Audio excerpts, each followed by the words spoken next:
থাকতে তোর জায়গা মানবতার দেয়ালে। মানবতার দেয়াল আবার ব্রাজিলের জার্সি? কিরে বন্ধু, তুই ব্রাজিলের জার্সি মানবতার দেয়ালে ঝুলাই দিছস, আবার তুই আর্জেন্টিনার জার্সি পরছস। তুই নাকি ব্রাজিল সাপোর্ট করতি? এই বেটা ব্রাজিলের সাপোর্ট যে করুম, ব্রাজিল সাপোর্ট করে জীবনে কি পাইছি? ব্রাজিলের সাপোর্টার কত বেটা অর্জনের চাইতে গর্জন বেশি।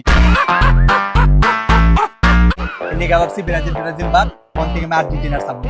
ওই মামা, এর লাগে তুই ব্রাজিলের জার্সির অপমান করবি? তুই নেইমারের মানবতার দেয়ালে ঝুলাই দিবি? আরে মামা, একবারে নিতে পারলাম না, দিলে লাগলো ব্যাপারটা, বুঝছ নাই? তুই কাজটা একদমই ঠিক করস না। এই যে ছোট থেকে বড় হয়েছি ব্রাজিলের সাপোর্ট করে, জীবনে কি পাইছি? ব্রাজিলের সাপোর্ট করে লাভটা কি হয়েছে? এই পর্যন্ত দুই চোখে কাপ লইতে দেখলাম না। বাপদাদা আমল করা কাপ লইছিল, ওটিলে লাফালাফি। তারপরে তুই দেখ, ওয়ার্ল্ড কাপের প্রথম ম্যাচ খেলা গেল, এটাও জিততে পারে না, পরে ড্র। ব্রাজিলের স্টার প্লেয়ারের নাম নেইমার, হয়তো মাঠে কম খাটে বেশি।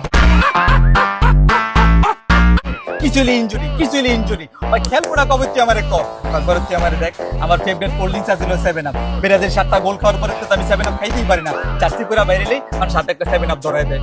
কিছু হইলেই বলতে লজ্জা করে, কিন্তু সাপোর্ট করে কোনো লাভ আছে?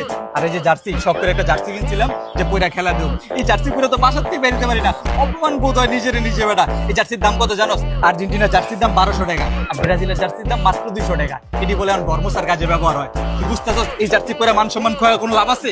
ধরো একটা বুদ্ধি দেই, এই জার্সি টার্সি খুলে আমি থেকে আর্জেন্টিনা সাপোর্ট কর, ব্রাজিল বাদ খুল। যা আছে সবাই আমরা আর্জেন্টিনার সাপোর্ট। তাহলে আমি করুম কি, যে এটা করুম? আরে হ, আপাতত সিস্টেম করে পয়রালো তোর একটা আর্জেন্টিনার জার্সি কিনা দিতেছি। আয়